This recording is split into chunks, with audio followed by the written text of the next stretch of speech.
হ্যাঁ, আপনি যদি ভেবে থাকেন আপনার এই কর্মব্যস্ত জীবন থেকে একটু রিলিফ পাওয়ার জন্য অল্প খরচে একদিনের জন্য কোথাও ঘুরতে যেতে চাচ্ছেন এবং ঠিক একই সঙ্গে আপনি উপভোগ করতে চাচ্ছেন ঝর্ণা, পাহাড় এবং সমুদ্রের সৌন্দর্য, তাহলে আমি বলবো এই ভিডিওটা শুধুমাত্র আপনার জন্য।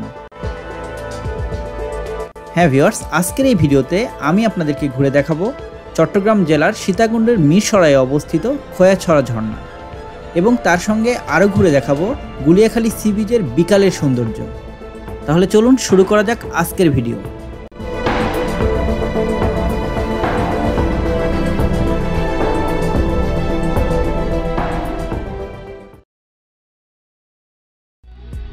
আমরা এখন অবস্থান করতেছি ঢাকার আবদুল্লাপুরে, আর অল্প কিছু সময়ের মধ্যে আমরা যাত্রা শুরু করব আবদুল্লাপুর থেকে চট্টগ্রাম জেলার মিরসরাইয়ের উদ্দেশ্যে। ঠিক যথারীতি সময়ে রাত 11টা 45 মিনিটে শ্যামলী পরিবহনের নন এসি বাসে আমরা যাত্রা শুরু করছি মিরসরাইয়ের উদ্দেশ্যে। ঢাকা থেকে মিরসরাই পর্যন্ত ভাড়া সাধারণত নন এসি গাড়িতে 600 থেকে 700 টাকার মধ্যে, আর এসি গাড়িতে ভাড়া পড়বে 1000 থেকে 1200 টাকার মতো। বাস ছাড়াও আপনারা চাইলে ঢাকা থেকে ট্রেনে করেও মিরসরাই পর্যন্ত যেতে পারবেন। যাই হোক, রাস্তায় হালকা হালকা বৃষ্টি নিয়ে আমরা যাত্রা শুরু করলাম মিরসরাইয়ের উদ্দেশ্যে। জেনে রাখা ভালো, ঢাকা থেকে মিরসরাই পর্যন্ত দূরত্ব হচ্ছে প্রায় 200 কিলোমিটারের মতো। যেতে আমাদের সময় লাগবে 4.5 থেকে 5 ঘন্টা। তবে হ্যাঁ, আমরা কিন্তু সরাসরি মিরসরাই বাজারে নামবো না, আমরা মিরসরাই বাজার থেকে ঠিক 1-2 কিলোমিটার আগে বারৈয়াঢালা যে জাতীয় উদ্যানের গেট আছে সেইখানে নামবো। 5 hours later. Good morning from Mirsarai. Mirsarai থেকে আপনাদেরকে স্বাগতম। আমরা আজকে চিটাগং জেলার মিরসরাই উপজেলাতে আছি। আমরা যাব খোয়াছড়া ঝর্ণাতে। আর আমরা ঢাকা থেকে কালকে রওনা হয়েছিলাম রাত 11টা 45-এর বাসে, আর সেই বাস আমাদেরকে ভোর 4টা 45-এ এসে নামিয়ে দিয়েছে। ওই সময় রাত ছিল, আমি ভিডিও করতে পারিনি। আর এখন বাজে মোটামুটি সকাল 6টা। আর আমরা এই জায়গাটায় এসে নেমেছি। এই পাশ দিয়ে হচ্ছে ঢাকার যে রোডটা, সেটা ওই পাশ দিয়ে ঢাকা থেকে আসতে হয়, আর এই পাশে হচ্ছে চিটাগংয়ের রোড। আর এই জায়গাটার নাম হচ্ছে বারৈয়াঢালা জাতীয় উদ্যানের যেই পার্কের গেট, সেখানে আপনাদেরকে নামতে হবে। এখান থেকে দেখুন লেখা আছে খোয়াছড়া ঝর্ণার গেট। এই খোয়াছড়া ঝর্ণার গেট থেকে আপনাদেরকে সিএনজি নিতে হবে। সামনে একটা খোয়াছড়া ঝর্ণার কাছ পর্যন্ত একটা গ্রাম আছে, সেখান পর্যন্ত যাওয়ার জন্য। তো চলুন আমরা একটা সিএনজি নিই, তারপরে সেখানে গিয়ে আমরা সকালে নাস্তা করব। এই ট্যুরে আমরা টোটাল 6 জন যাচ্ছি খোয়াছড়া ঝর্ণা দেখতে। এখানে আছে শামীম ভাই, মশুর ভাইকে আরও 2টা ট্যুরে দেখেছেন আমার এই ভিডিওতে। নাজমুল আছে নতুন, সালে নতুন, আর রেজনও আমাদের সাথে আগে 2টা ট্যুর দিয়েছে। তো এই টোটাল 5 জন, আর আমি সহ 6 জন আমরা যাচ্ছি আজ খোয়াছড়া ঝর্ণা দেখতে। আমাদের হচ্ছে মেন রোড থেকে নেমে আপনারা সিএনজি নিয়ে অথবা এই চার্জার রিক্সাগুলো, এগুলোতে করে আপনারা খোয়াছড়া ঝর্ণার যে পার্কিং লট আছে সেই পর্যন্ত যেতে পারবেন। পার পারসন এখানে ভাড়া পড়বে 20 টাকা করে আপনার পার্কিং লট পর্যন্ত। তো আমরা পুরো একটা গাড়ি নিয়েছি, এই চার্জার রিক্সা, 3 জন করে যাব, আমাদেরকে 100 টাকা করে দিতে হবে। কয় মিনিট সময় লাগবে যেতে? 15 মিনিট।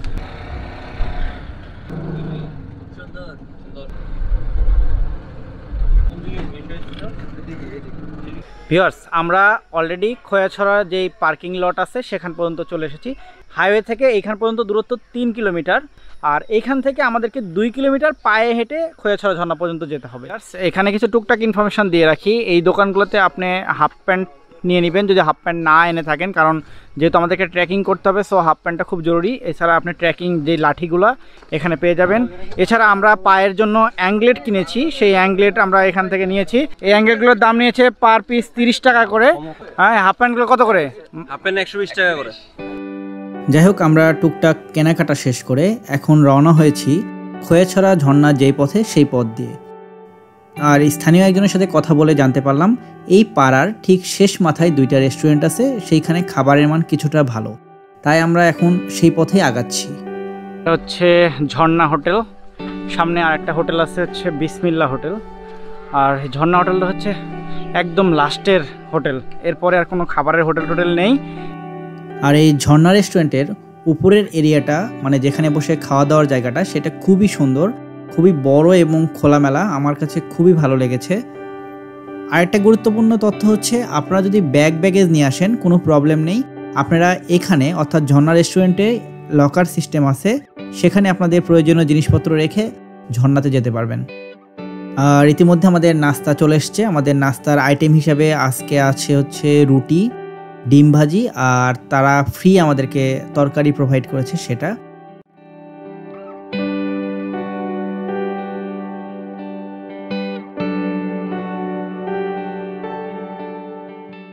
আর আরেকটা বিষয় হচ্ছে খোয়াছড়া ঝর্ণা যদি আপনারা প্রথমবারের মতো এসে থাকেন তাহলে আমার পরামর্শ হচ্ছে একটা গাইড নেওয়া সবচেয়ে ভালো এখানে, কারণ যেহেতু এখানে এই ঝর্ণাতে 12টা স্টেপ রয়েছে। সো গাইডরা আপনাকে ভালো ইনফরমেশন দিতে পারবে যে কিভাবে উপরে উঠতে হবে কিংবা কি ইনস্ট্রাকশনে। গাইড ভাই, আপনার নাম কি? মোহাম্মদ জহিরুদ্দিন ওনার নাম। আর ওনার ফোন নাম্বারটা আমি আমার ভিডিওর ডেসক্রিপশন বক্সে দিয়ে দিব। আপনারা যদি খোয়াছড়াতে আসেন তাহলে আগে থেকে ওনার সাথে কন্ট্যাক্ট করতে পারবেন।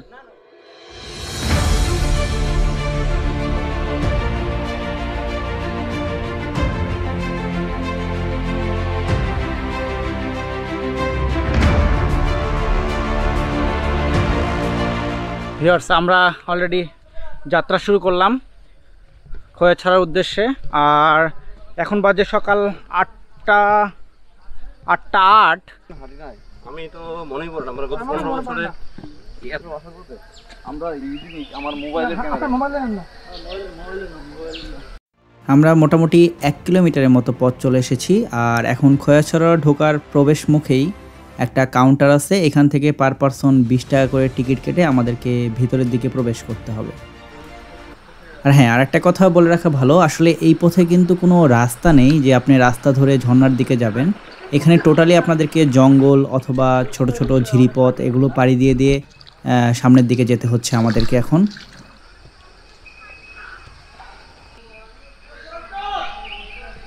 ভিউয়ার্স, যাওয়ার পথে কিন্তু আপনাদের চোখে 2-1টা জোক ধরা পড়বে। তো টুকটাক জোক আছে এখানে। সো হাঁটার সময় অবশ্যই একটু পর পর পায়ের দিকে খেয়াল করবেন।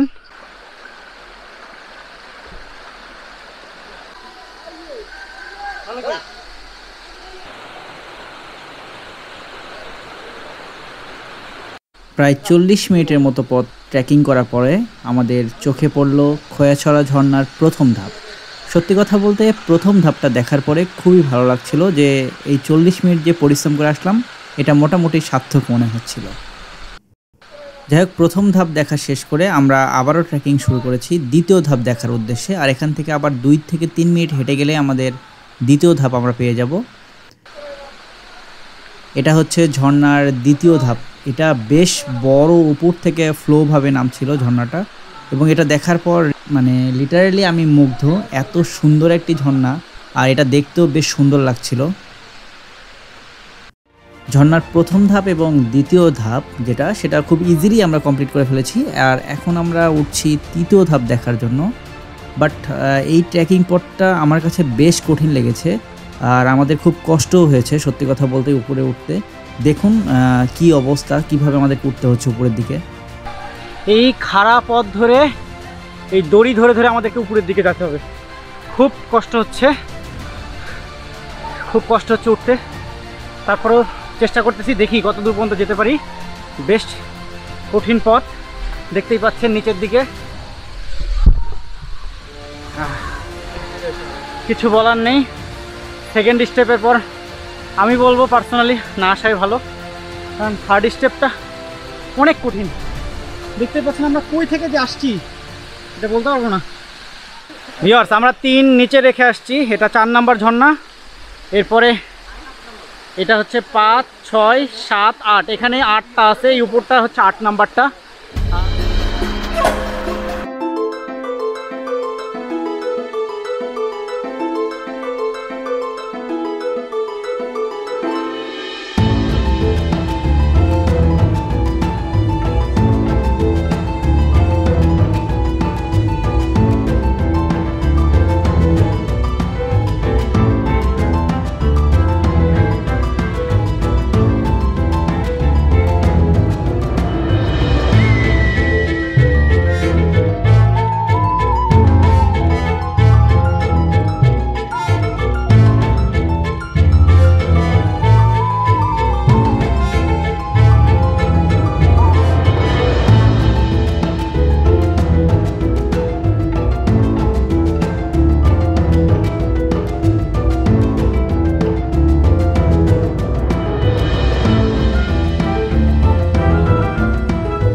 আমাদের 12টা স্টেপ ঝর্ণা দেখা অলরেডি শেষ।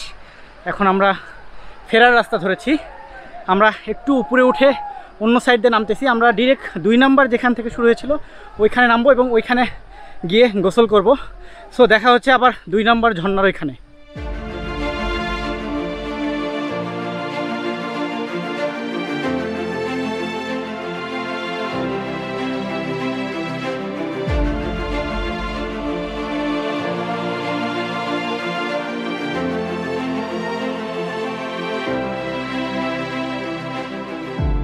ভিউয়ার্স, ইতিমধ্যে আমরা খয়াছড়া ঝর্ণা থেকে অলরেডি চলে আসছি সেই ঝর্ণা রেস্টুরেন্টে, যেখানে আমাদের দুপুরে লাঞ্চ করার কথা।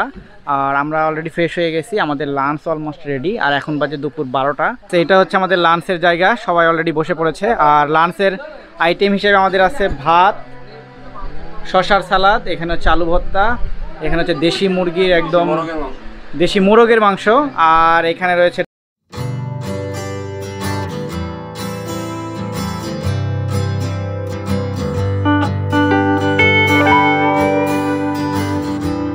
করা শেষ। আর টোটাল লাঞ্চ করতে আমাদের খরচ হয়েছে 1000 টাকা 6 জনার। 1 hour later. আমরা ইতিমধ্যে রওনা হয়ে গেছি। আর এখান থেকে আমরা হাঁটতে হাঁটতে আমাদের 5-7 মিনিটের মতো সময় লাগবে। আমরা খয়াছড়া যেখানে স্ট্যান্ড আছে, অর্থাৎ যেখান থেকে সিএনজি ছাড়ে আর কি মেন রোডের উদ্দেশ্যে, আমরা সেখানে যাচ্ছি। সেখানে করে আমরা সিএনজি নিয়ে মেন রোডের দিকে যাব। তারপর সেখান থেকে আমরা গুলিয়া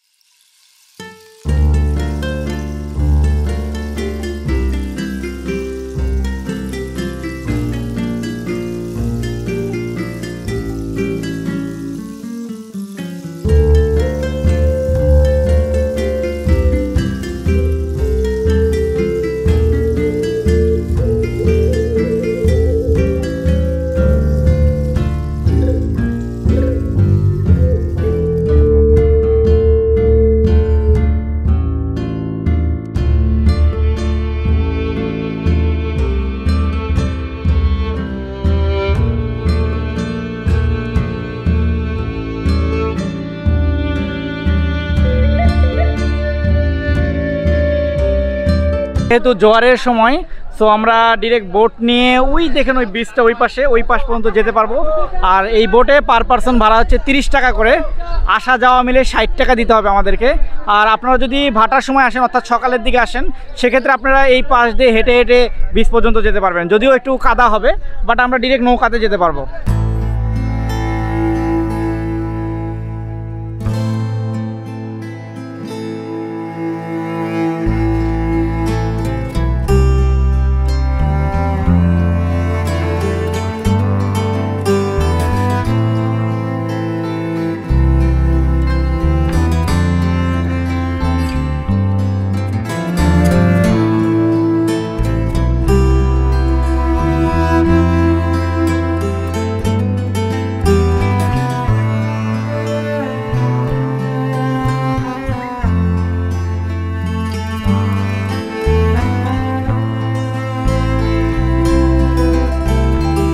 এই দেখতে পাচ্ছেন আমার সামনেই সি বিচ, এই দেখুন আমার পিছনে সি বিচ।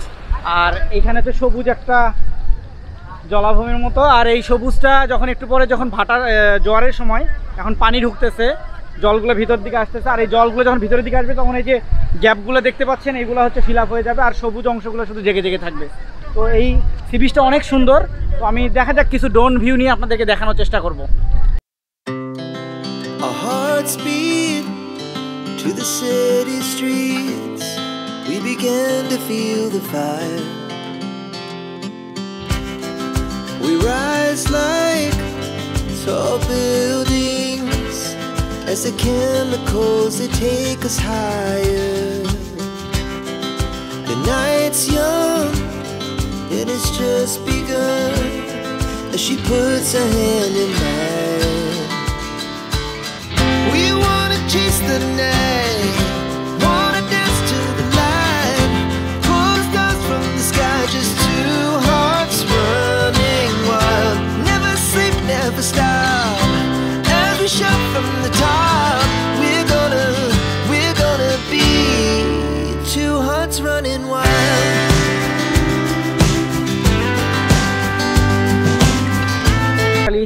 সি বিচটা বিশেষত হচ্ছে এই সি বিচটা অন্যান্য সব সি বিচের মতো না, অর্থাৎ সি বিচগুলো সাধারণত কি হয় যে বালি থাকে সমুদ্রের ধারে, বাট এই সি বিচটা একদমই সবুজ আর খুবই সুন্দর একটা ওয়েদার, মানে চারিদিকে সবুজ গাছপালা। আর গুলিয়াখালী আসার জন্য টোটাল ডিটেলস আমি ভিডিওর বিভিন্ন অংশে বলে দিয়েছি কীভাবে আপনি আসবেন অলরেডি। সো আপনারা এখানে আসতে পারেন, খুবই সুন্দর আর ছবি তোলার জন্য খুবই জোস একটা প্লেস। অলরেডি ড্রোন শ্যুটে আমার কিছু আপনি ভিডিও দেখে ফেলেছেন অলরেডি, যে খুবই সুন্দর উপর থেকে দেখতে এই বিচটা। যাই হোক, আমরা এখন বের হয়ে যাচ্ছি গুলিয়াখালী সি বিচ থেকে।